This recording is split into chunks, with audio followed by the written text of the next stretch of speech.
Praise the Lord. எனக்கு அன்பான கர்த்தருடைய ஜனமே, கர்த்தருடைய பிள்ளைகளே, நாளிலும் கர்த்தருடைய வார்த்தைகளை கொண்டு உங்களை ஆசீர்வதிக்கிறேன். இந்த நாளிலும் கர்த்தர் நம்மோடு கூட பேசுகிற அவருடைய வார்த்தையாவது செப்பனியாவின் தீர்க்க தரிசனத்தின் புஸ்தகத்திலே 3ஆம் அதிகாரம் 19வது வசனத்திலே வாசிக்கும்போது, அவர்கள் வெட்கம் அனுபவித்த சகல தேசங்களிலும் அவர்களுக்கு புகழ்ச்சியும் கீர்த்தியும் உண்டாகச் செய்வேன். எனக்கு அன்பான தெய்வ பிள்ளையே, இந்த இடத்துல கர்த்தருடைய வார்த்தையை நாம் தியானிக்கும் போது ஆண்டவர் சொல்லுகிறார், அவர்கள் வெட்கம் அடைந்த சகல தேசங்களிலும். இன்றைக்கு உங்கள் வாழ்க்கையில் அநேக இடங்களிலே வெட்கத்தை அடைந்திருக்கிறீர்கள், வெட்கப்பட்டு நின்றிருக்கிறீர்கள். அநேக இடங்களிலே தலைகுனிவுகள், தலைகுனியப்பட்ட சூழ்நிலைகள்.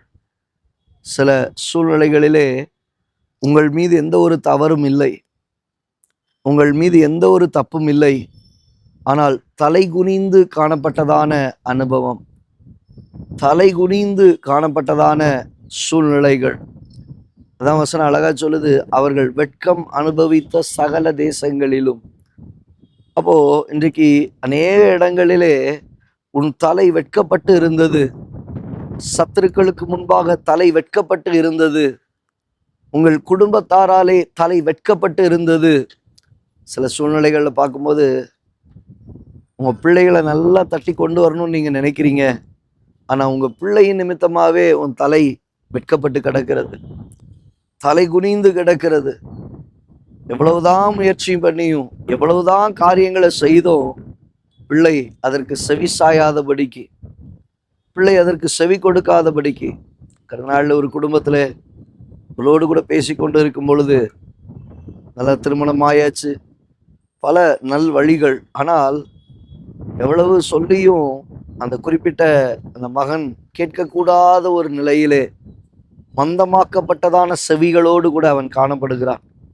பெற்றோருக்கு தலைகுனிவு, கட்டி கொண்டு வந்த மனைவிக்கு தலைகுனிவு, அந்த குடும்பத்தாருக்கு தலைகுனிவு.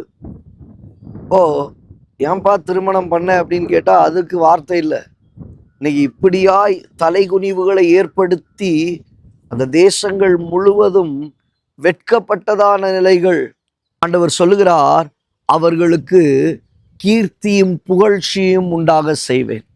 ஆமாங்க, நீங்க வெட்கப்பட்டு நின்றீங்க, தலை குனிந்து நின்றீங்க, எல்லாருக்கும் முன்பாகவும் உங்க தலை தொங்கிக் கொண்டே இருந்தது. நீங்க ஆண்டவர் சொல்லுகிறார், உன்னை கீர்த்தியும் புகழ்ச்சியுமாய் இருக்கும்படி அவர்கள் பார்க்கத்தக்கதாக உன் தலை எண்ணெயினால் அபிஷேகம் பண்ணப்பட்டு, உன் கொம்பை காண்டாமிருகத்தின் கொம்பை போல உனக்கான ஒரு விளக்கை கர்த்தர் ஆயத்தப்படுத்தி, கர்த்தர் உயரத்தில் தூக்கி வைத்து, ஆமென், பிரைஸ் தி லார்ட், கர்த்தர் உயரத்தில் உங்களை தூக்கி வைத்து நன்மையை அனுபவிக்கும்படி கர்த்தர் செய்வார்.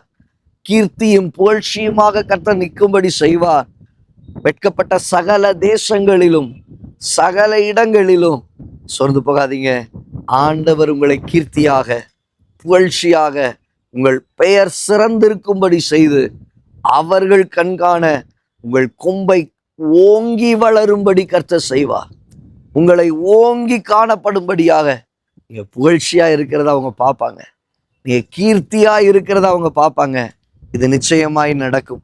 இது உண்மையாக கர்த்தருடைய வசனத்தின்படி அப்படியே நடந்தேறும். கர்த்தர் உங்களை ஆசீர்வதிப்பார். கண்களை மூடி ஜெபிக்கலாம். நல்ல தகப்பன், இந்த வார்த்தைகளை கேட்ட உடைய பிள்ளைகளுடைய வாழ்க்கையிலே, ஆண்டவரே, என் வாழ்க்கை தனை குனிந்த வாழ்க்கை, என் வாழ்க்கை உடைந்து போன வாழ்க்கை என்று சொல்லி தலை குனிந்து நிற்கிற அனுபவங்கள், அவர்கள் வெட்கம் அனுபவித்த சகல தேசங்களிலும் உங்களை கீர்த்தியும் புகழ்ச்சியுமாக நிறுத்துவேன் என்று சொன்னீங்கல்லப்பா, நிறுத்தி ஆசீர்வதிங்க இயேசுவின் நாமத்தில் பிதாவே, ஆமென். எனக்கு அன்பான தேவ ஜனமே, தேவ பிள்ளையே, எந்த இடத்துல எல்லாம் உன் தலை குனிந்ததோ, எந்த இடத்துல எல்லாம் நீ விற்கப்பட்டாயோ, அத்தேசங்களிலே கர்த்தர் உங்களை கீர்த்தியும் புகழ்ச்சியுமாய் சிறந்திருக்கும்படி கர்த்தர் செய்வார். God bless you. God bless you. God bless you.